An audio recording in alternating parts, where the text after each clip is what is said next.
Good morning बच्चों। तो अगला टॉपिक हम लोग का है इलेक्ट्रोकेमिस्ट्री क्लास 12th का अगला सेल हम लोग पढ़ेंगे। कौन सा? मर्क्यूरी सेल या button cell. I think button cell आप लोग देखे होंगे। बटन सेल जो होता है घड़ी में जो लगाया जाता है, घड़ी में गोल सा सेल होता है बटन के डिजाइन का। और ये क्वेश्चन है कि घड़ी के लिए घड़ी में ये सेल जो लगाया जाता है और ये बहुत बढ़िया सेल होता है। जो ड्राई सेल होता है वो घड़ी के लिए उपयुक्त नहीं होता है। बटन सेल बिल्कुल परफेक्ट यूज किया जा सकता है वॉचेस के लिए। तो घड़ी में बटन सेल का प्रयोग क्यों किया जाता है, ये अपने आप में क्वेश्चन है। या घड़ी में बटन सेल लगाना ज्यादा फायदेमंद होता है ड्राई सेल की अपेक्षाकृत। तो इसके बारे में पढ़ेंगे। ड्राई सेल के अंदर या बटन सेल के अंदर कौन सी ऐसी विशेषता है जो ड्राई सेल में नहीं पाई जाएगी, उसको हम लोग पढ़ेंगे। ठीक है बेटा, तो चलिए बटन सेल देख लेते हैं। सबसे पहले एग्जाम में जब भी आप लिखिएगा बटन सेल को, तो देखिए किसी भी सेल को एग्जाम में लिखने का तरीका है कि सबसे पहले आप उस सेल के बारे में बताइए ये कौन सा सेल है। तो ये गैल्वेनिक सेल है, ध्यान रखिएगा। Button cell is the part of galvanic cell, यानी यह केमिकल एनर्जी को बदलेगा इलेक्ट्रिकल एनर्जी में। फिर बता दीजिएगा इसमें कौन एनोड है। इसमें एनोड होता है zinc amalgam. Zinc amalgam, zinc और मरकरी का जो एलॉय होता है वह माने मरकरी के साथ अगर कोई मेटल एलॉय बना दे तो उसको अमलगम कहते हैं। तो आपके जिंक अमलगम एक पेस्ट बन जाएगा। ये एनोड है, कैथोड है मर्क्यूरिक ऑक्साइड, इलेक्ट्रोलाइट है पोटेशियम हाइड्रोक्साइड और इसका ईएमएफ होता है 1.35 वोल्ट। और नीचे क्वेश्चन है कि बटन सेल का जो ईएमएफ होता है वह कांस्टेंट होता है हमेशा। जब तक सेल काम करेगा तब तक इसका ईएमएफ हमेशा क्या रहता है? कांस्टेंट रहेगा। क्यों कांस्टेंट रहेगा ये हम लोग पढ़ेंगे। तो बटन सेल का ये थोड़ा सा डायग्राम बनाया गया है। वैसे ड्राइंग मेरी बहुत पुअर है, जानते होंगे, तो थोड़ा सा देख लीजिए। गोल सा है, ऊपर हम लोग क्या भरे हैं, ऊपर क्या है? एनोड है। एनोड का मतलब ऊपर जिंक अमलगम है और नीचे क्या है? मर्क्यूरिक ऑक्साइड का बीच में आपका पेस्ट भर देंगे इलेक्ट्रोलाइट का। ये सेपरेटर है, थोड़ा सा हल्का फुल्का इसका डिजाइन आपको बनाया गया है। सबसे बढ़िया देखो जो मार्क्स जो एग्जाम में नंबर जो मिलता है ना वो सेल रिएक्शन पर। सेल रिएक्शन आपका सही होना चाहिए। सेल रिएक्शन, तो सेल रिएक्शन का मैकेनिज्म किसी बुक में तो नहीं दिया है, लेकिन मैं आपको सेल मैकेनिज्म एकदम एक एक करके दिखाऊंगा कि एनोड पर कौन सा रिएक्शन होगा, कैथोड पर रिएक्शन क्या होगा, ऐसा ही क्यों होता है, इन सब पर हम लोग चर्चा करेंगे। मेन है most important cell mechanism, cell reactions के बारे में हम लोग पढ़ने वाले हैं। तो चलिए बेटा सेल मैकेनिज्म पढ़ते हैं, इनका कैसे सेल काम करता है। सेल मैकेनिज्म के पढ़ने के लिए मैं सभी बच्चों को एक रिडॉक्स चैप्टर पढ़ा चुका हूं। थोड़ा सा इसको सीरियसली ध्यान दीजिए। रिडॉक्स जो चैप्टर है मोस्ट इंपॉर्टेंट चैप्टर है। रिडॉक्स अगर जानते हैं तो ही आप इनऑर्गेनिक केमिस्ट्री को आप समझ सकते हैं। रिडॉक्स में एक चीज बताया गया था कि किसी केमिकल रिएक्शन को बैलेंस कैसे करते हैं। वो बार आज इसकी जरूरत पड़ेगी। मैं इतना बार बार क्यों पढ़ा रहा था कि किसी भी केमिकल रिएक्शन को बैलेंस करना आपको आना चाहिए। और बैलेंस करते समय 4 नियमों का यूज करते हैं। मैं रफली जल्द बताता हूं। किसी भी केमिकल रिएक्शन को बैलेंस करते हैं तो सबसे पहले हम बैलेंस करेंगे मेन एटम्स को। नंबर 2 पर बैलेंस करिएगा बेटा, ऑक्सीजन को बैलेंस करिएगा। और सुनो, ऑक्सीजन को बैलेंस करते समय ऑक्सीजन की कमी को पूरा करने के लिए आप वाटर मॉलिक्यूल जोड़ दीजिएगा। नंबर 3 पर हम बैलेंस करते हैं हाइड्रोजन को बैलेंस करेंगे। हाइड्रोजन को बैलेंस करेंगे और हाइड्रोजन की कमी को पूरा करने के लिए हाइड्रोजन आयन जोड़ दीजिएगा। और अंत में बैलेंस करते हैं चार्ज को बैलेंस करेंगे। और चार्ज बैलेंस करने के लिए Q1 - Q2 बराबर N है। We will add the Ne electron. ये बहुत जरूरी है। अगर ये आप जानते हैं, जो 4 दिन पढ़ा चुका हूं, 2 वीडियो मैंने डाला हुआ है, अगर ये जरूर पढ़ लीजिएगा। एक रिडॉक्स के नाम से स्पेशल वीडियो होगा, इसको जरूर पढ़िएगा, क्योंकि रिडॉक्स ही आप केमिकल रिएक्शन के मैकेनिज्म को समझा सकता है। तो चलिए, मुझे लगता है कि आपको याद होगा बैलेंस करते समय सबसे पहले हम बैलेंस करेंगे मेन एटम्स। मेन एटम्स करने का मतलब कि आपके केमिकल रिएक्शन में हाइड्रोजन ऑक्सीजन के पहले जो आया होगा उसको बैलेंस कर लीजिएगा। उसके बाद बैलेंस करेंगे ऑक्सीजन को बैलेंस कीजिएगा। ऑक्सीजन को बैलेंस करते समय जिधर ऑक्सीजन कम होगा उधर उतना वाटर मॉलिक्यूल जोड़ दीजिएगा। इसके बाद हाइड्रोजन को बैलेंस करिएगा। हाइड्रोजन की कमी को पूरा करने के लिए हाइड्रोजन आयन जोड़िएगा और अंत में चार्ज को बैलेंस करेंगे, आवेश को बैलेंस करेंगे। दोनों तरफ का चार्ज निकाल लीजिएगा और अंतर निकालिए, जितना अंतर आएगा उतना इलेक्ट्रॉन बड़े चार्ज की तरफ हम जोड़ देंगे। अच्छा, हम ये एसिडिक मीडियम में बैलेंस करने का रूल होता है और हमने बताया था कि एक ही मेथड से बेसिक वाला भी बैलेंस हो जाएगा। अगर कोई केमिकल रिएक्शन मान लीजिए कि एसिडिक मीडियम में बैलेंस हो गया है और उसको बेसिक में कन्वर्ट करना है, तो तरीका ये होगा कि हम जानते हैं कि H प्लस और OH माइनस मिलके क्या बना देगा, पानी बना देगा। ये टेक्निक याद रखिएगा हमेशा कि H प्लस और OH माइनस मिलेगा तो वाटर मॉलिक्यूल बना देगा। इस टेक्निक से हम एसिडिक मीडियम को तुरंत बेसिक मीडियम में कन्वर्ट कर देंगे। चलिए शुरू करते हैं। Cell mechanism of button cell. Button cell का सेल मैकेनिज्म क्या होता है, चलिए। तो बटन सेल में सबसे पहले एनोड पर क्या होगा, एट एनोड क्या होगा बेटा, एनोड। एनोड किसे कहते हैं, एनोड की डिफिनेशन याद रखिएगा। एनोड का मतलब जहां ऑक्सीडेशन होता है। एनोड की परिभाषा है जहां ऑक्सीडेशन होता है। जहां ऑक्सीडेशन होगा उसी को एनोड कहेंगे। ऑक्सीडेशन, और ऑक्सीडेशन का मतलब कंबाइनेशन of oxygen, कंबाइनेशन of oxygen, oxygen का जुड़ना, ऑक्सीजन का जुड़ना, ये क्या कराएगा, ऑक्सीडेशन कहलाता है।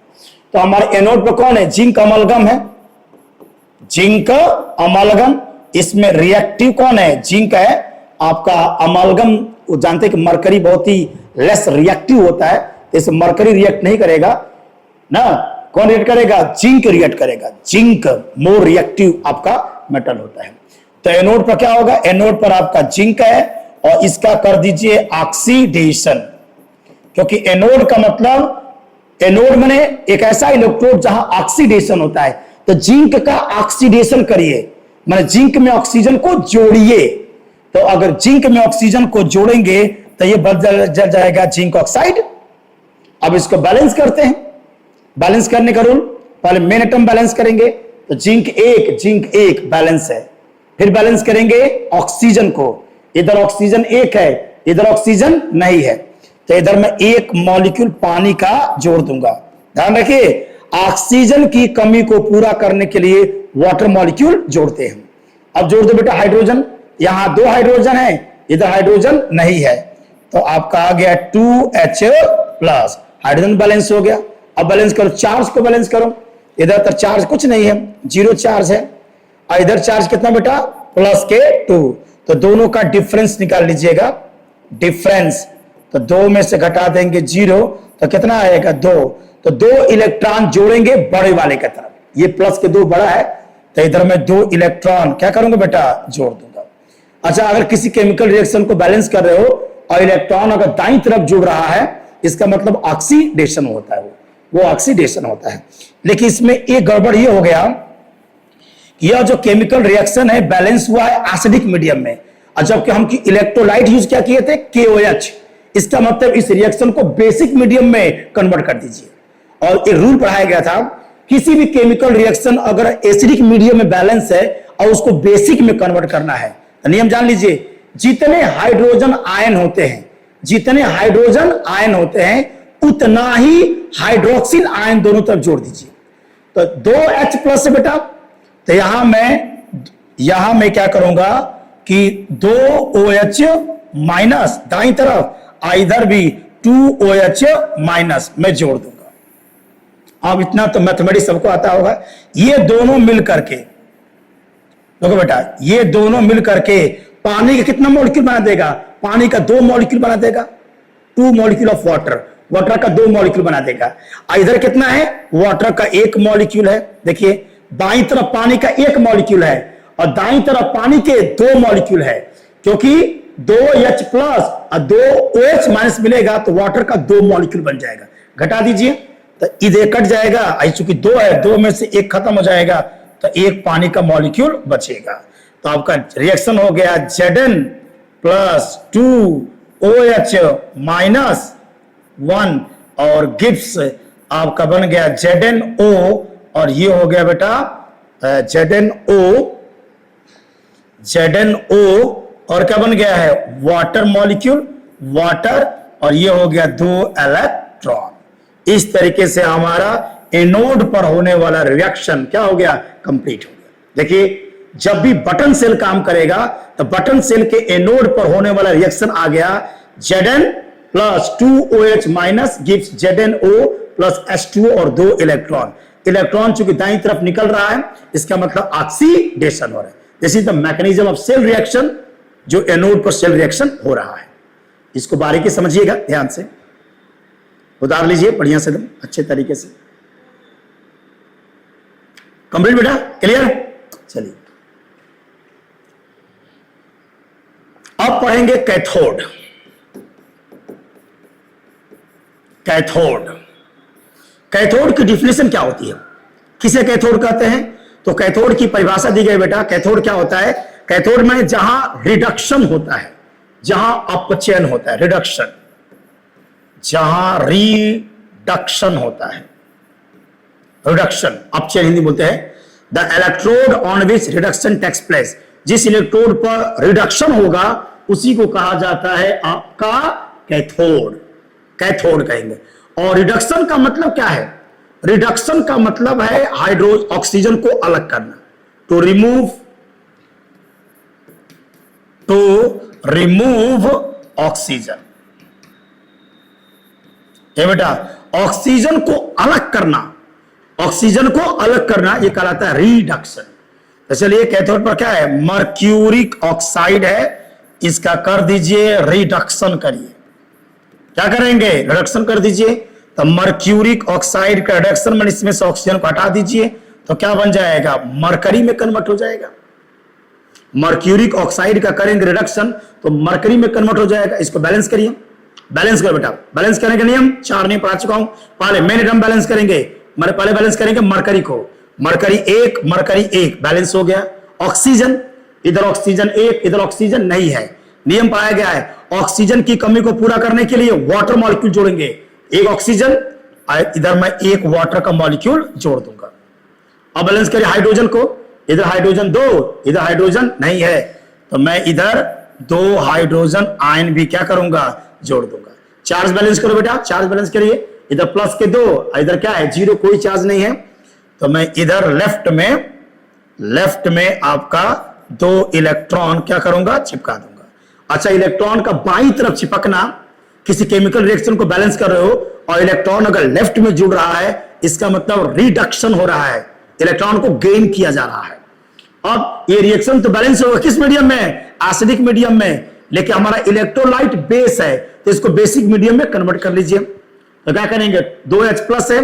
देखिए किसी भी केमिकल रिएक्शन को एसिडिक में अगर बैलेंस से बेसिक में करना है, बस एक सिंपल सा नियम है, जितने हाइड्रोजन आयन होंगे उतने हाइड्रोक्सिल आयन दोनों तरफ जोड़ दीजिएगा। तो 2H प्लस, तो इधर मैं क्या करूंगा 2OH माइनस, और इधर भी जोड़ दूंगा बेटा मैं 2OH माइनस। अब जरा देखो तो क्या होने वाला है, ये दोनों मिल करके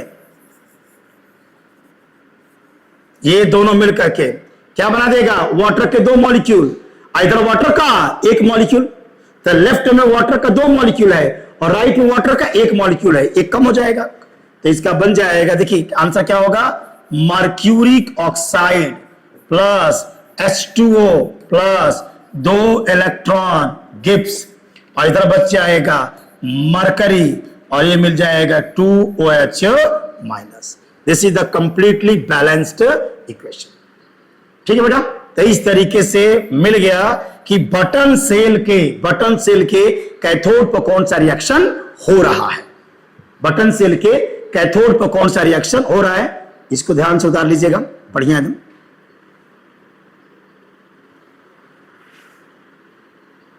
ओके, बटन सेल के कैथोड पर कौन सा रिएक्शन हो रहा है इसको डिफाइन किया गया है।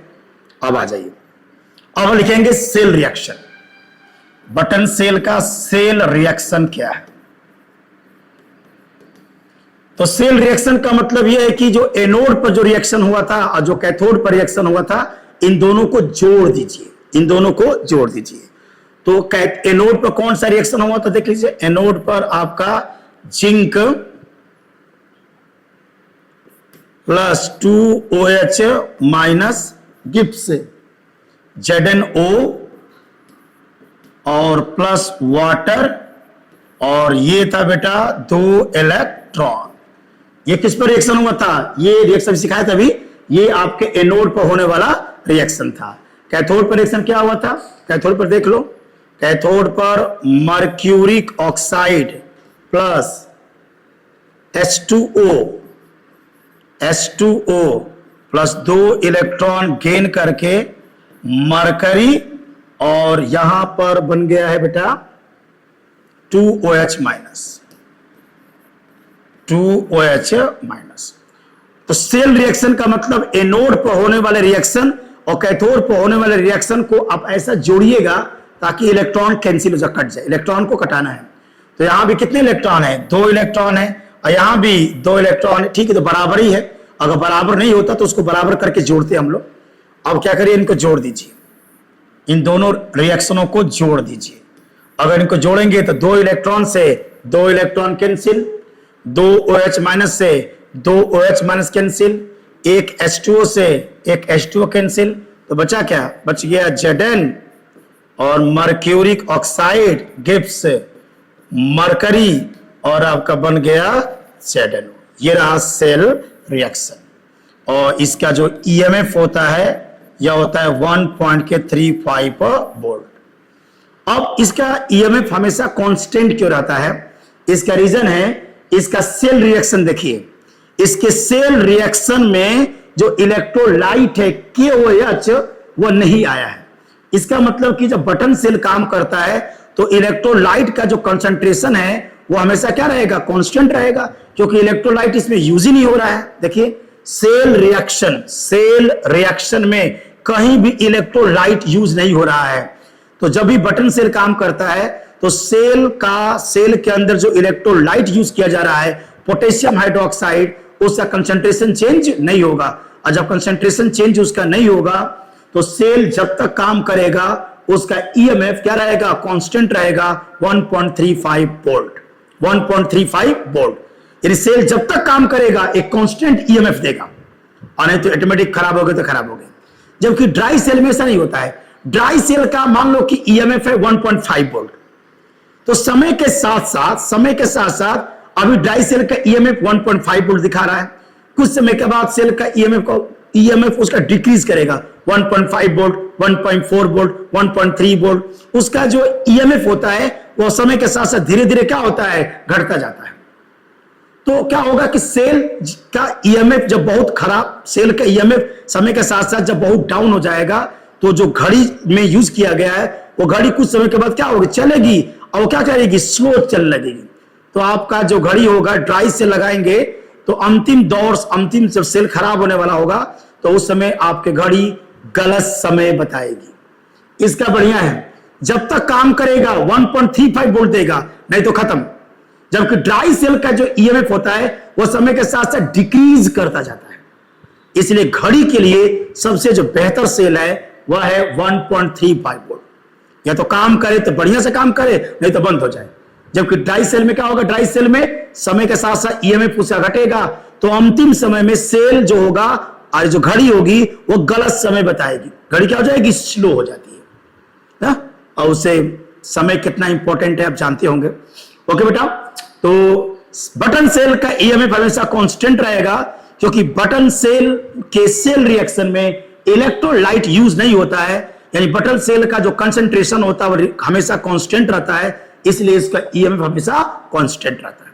और EMF कांस्टेंट होने की वजह से इसका बेहतर उपयोग किया जाता है घड़ियों में। ठीक है बेटा, बी हैप्पी, खुश रहिए, मन ला के पढ़िए।